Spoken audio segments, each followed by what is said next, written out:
നമസ്കാരം. പവീസ് കിച്ചണിലേക്ക് ഏവർക്കും സ്വാഗതം. ഞാൻ ഇന്ന് ഇവിടെ പ്രിപ്പയർ ചെയ്യാൻ പോകുന്ന ഐറ്റം നോർത്ത് ഇന്ത്യൻ സ്പെഷ്യൽ ഒരു കറിയാണ്. അത് ചോലയാണ്. അതിന് വേണ്ട സാധനം വെളുത്ത കടല ഒരു 2 കപ്പ് ഞാൻ വെള്ളത്തിലിട്ട് കുതിർത്തതാണ് ഇത്.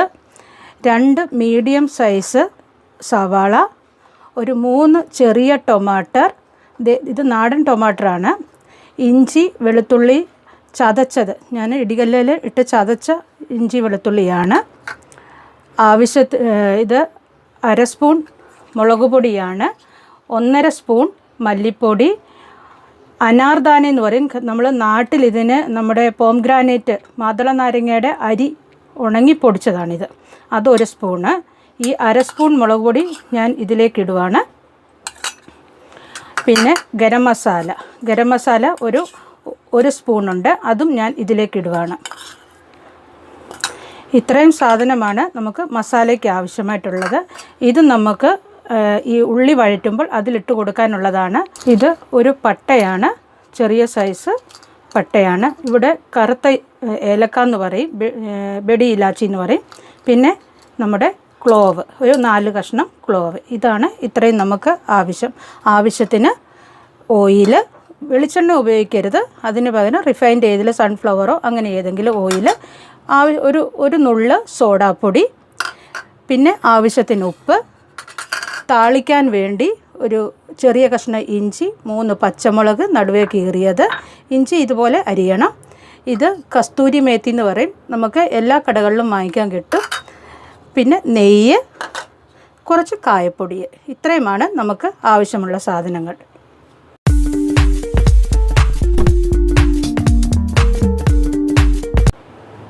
ഇനി നമുക്ക് ഗ്യാസ് ഓൺ ചെയ്യാം. കുക്കർ അടുപ്പിൽ വെച്ചിട്ടുണ്ട്. ഇനി ഇതൊന്ന് ചൂടാകട്ടെ. ചൂടായി കഴിയുമ്പോൾ നമുക്കിതിനകത്ത് എണ്ണ ഒഴിച്ച് കൊടുക്കണം. ഇപ്പോൾ നമ്മുടെ കുക്കർ ചൂടായി, അതിലേക്ക് ഞാൻ എണ്ണ ഒഴിക്കുവാണ്. എണ്ണ ചൂടായി കഴിയുമ്പോൾ നമുക്കിതിലേക്ക് ഈ ഉള്ളി അരിഞ്ഞ് വെച്ചേക്കുന്നത് ഇടണം. ഞാനിത് കുഞ്ഞുതായിട്ടാണ് അരിഞ്ഞ് വെച്ചേക്കുന്നത്. ഇപ്പം നമ്മുടെ എണ്ണ ചൂടായി, ഉള്ളി ഞാൻ ഇതിലോട്ട് ഇട്ട് കൊടുക്കുവാണ്.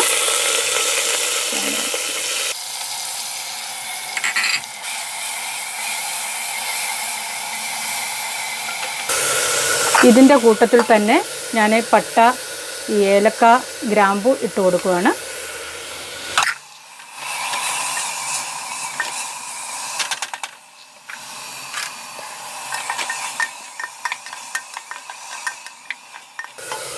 ഇതൊന്ന് മൂത്ത് വരട്ടെ, നല്ലതായിട്ട് മൂക്കണം. നമുക്കതുവരെ ഇളക്കിക്കൊണ്ടേയിരിക്കാം. നമുക്കിപ്പോൾ ഈ ഉള്ളി മൂത്തുകൊണ്ടിരിക്കുന്ന സമയത്ത് നമുക്ക് ഒരു ചെറിയ പാത്രത്തിൽ വെള്ളം, ഒരു ഗ്ലാസ് വെള്ളം വെച്ചിട്ട് നമുക്കതിലേക്ക് ഒരു 1.5 സ്പൂൺ തേയിലപ്പൊടി ഇട്ട് നല്ലതായിട്ട് തിളപ്പിച്ച് കുറച്ച് നേരം 2-3 മിനിറ്റ് ഇട്ട് തിളപ്പിക്കണം കേട്ടോ. നമുക്കതുവരെ വെയിറ്റ് ചെയ്യാം. ഇപ്പോൾ നമ്മുടെ സവാളയുടെ കളറ് മാറി തുടങ്ങി. ഈ സമയം നമ്മൾ ചതച്ച് വെച്ചേക്കുന്ന വെളുത്തുള്ളിയും ഇഞ്ചിയും കൂടെ ഇട്ട് കൊടുക്കാം. അതും കൂടെ ഇതിലിട്ട് നമുക്ക് വഴറ്റിയെടുക്കണം.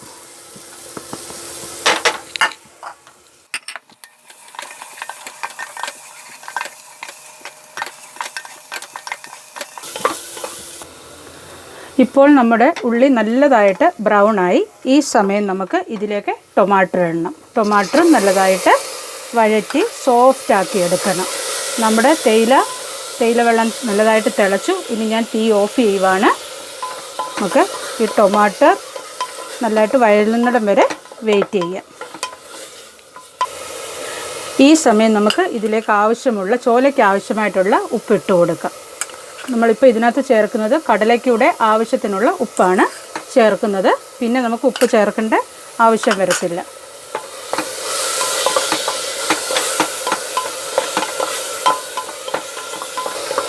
ഈ സമയം നമ്മുടെ ടൊമാറ്ററും ഉള്ളിയും എല്ലാം നല്ലതായിട്ട് വഴന്ന് എണ്ണയൊക്കെ സെപ്പറേറ്റായി വരുന്നു. ഈ സമയത്ത് നമുക്ക് എടുത്തു വെച്ചിരിക്കുന്ന മസാലകളെല്ലാം ഇടാം. ഇതിൽ ഞാനൊരു കാര്യം ചെയ്തിട്ടുണ്ട്, ചോല മസാല ചേർത്തിട്ടില്ല. അതിന് പകരമാണ് ഞാൻ ഗരം മസാല ഇതിനകത്ത് ചേർത്തിരിക്കുന്നത്. ചോല മസാലയുടെ ആവശ്യമേ ഇല്ല.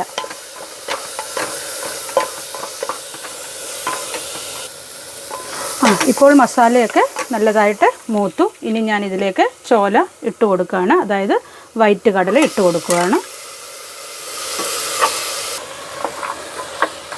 ഇത് നല്ലതായിട്ട് ഇളക്കി ഇനി നമുക്ക് ഇതിനാവശ്യമുള്ള വെള്ളം ഒഴിക്കണം. ഇതിനാവശ്യമുള്ള വെള്ളമാണ് ഒഴിക്കുന്നത്. ഈ കടലയുടെ മേളിൽ നിൽക്കണം വെള്ളം.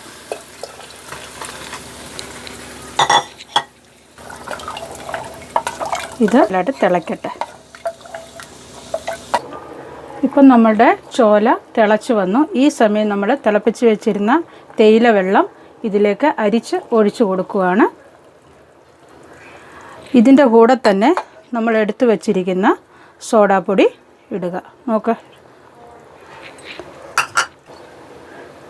ഇപ്പോൾ നോക്കിത് തിളച്ച് പോകുന്നു. തേയില വെള്ളം ഒഴിച്ചത് ഇതിൻ്റെ കളറ് ഒരു കറുത്ത കളറ് പോലെ, കറുത്തതെന്ന് പറഞ്ഞാൽ കാപ്പിപ്പൊടി കളർ പോലെ വരണം. ചോലയുടെ കളർ അതാണ്. ഇതിന് ചായയുടെ ടേസ്റ്റോ ഒന്നും വരില്ല ഇതിനകത്ത്.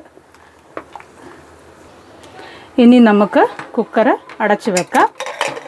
6 to 8 സീറ്റ് വരത്തക്ക സമയം വരെ നമുക്കിതിട്ട് കുക്ക് ചെയ്യണം. ആദ്യത്തെ 2 സീറ്റ് വലിയ ഫ്ലെയിമിലും ബാക്കി ചെറിയ ഫ്ലെയിമിലും ഇട്ട് വേണം ഇത് കുക്ക് ചെയ്തെടുക്കാൻ. നമുക്ക് വേകുന്നിടം വരെ വെയിറ്റ് ചെയ്യാം. ഇപ്പോൾ 8 സീറ്റ് കഴിഞ്ഞ് കുക്കർ തണുക്കാൻ വേണ്ടി ഞാൻ വെച്ചിരുന്നു. ഇനി നമുക്ക് തുറന്ന് നോക്കാം ഇത് എങ്ങനെയായെന്ന്.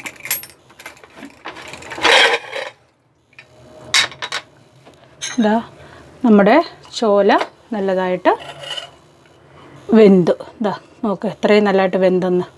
ഇനി ഇതൊരു സെർവിങ് പ്ലേറ്റിലോട്ട് മാറ്റാം. അത് കഴിഞ്ഞ് നമുക്ക് കടു വറക്കാം. അതിൻ്റെ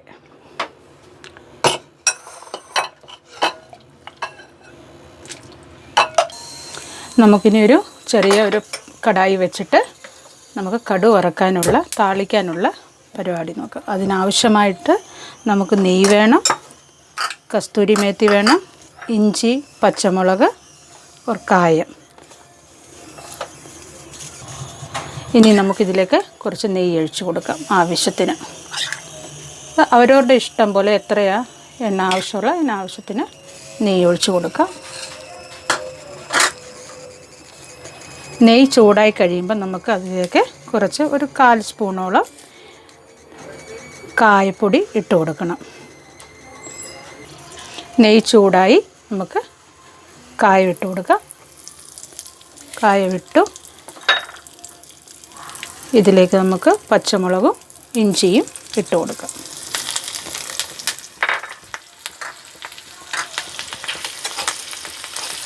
ഇതൊന്ന് കൂടുതൽ മൂക്കേണ്ട ആവശ്യമില്ല, ഒരു പച്ചപ്പ് മാറണം, അത്രയേ ഉള്ളൂ. ഏകദേശം ഈ രൂപത്തിലാകണം. ഈ സമയത്ത് നമുക്ക് എടുത്തു വച്ചിരിക്കുന്ന കസ്തൂരി മേത്തി ഇട്ട് കൊടുക്കാം. ഇത് ചപ്പാത്തി കഴിക്കാത്ത കുഞ്ഞുങ്ങളും ഈ കറി കൂട്ടി ചപ്പാത്തി കഴിക്കും. കാരണം എൻ്റെ വീട്ടിൽ എൻ്റെ മോള് ചപ്പാത്തിയെ തൊടത്തേയില്ല. പക്ഷേ ഈ കറി ഉണ്ടെങ്കിൽ അവൾ 2 ചപ്പാത്തി കഴിക്കും. ഇതിനി നമുക്ക് കടലയിലോട്ട് ഒഴിച്ചു കൊടുക്കാം.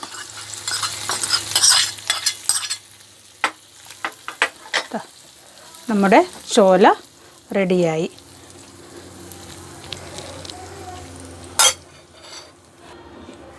നമ്മുടെ ചോലക്കറി റെഡിയായി. ഇത് ചപ്പാത്തിയുടെ കൂടെയും പൂരിയുടെ കൂടെയും പുലാവിൻ്റെ കൂടെയൊക്കെ കഴിക്കാൻ ഏറ്റവും ബെസ്റ്റായിട്ടുള്ള ഒരു കറിയാണ്.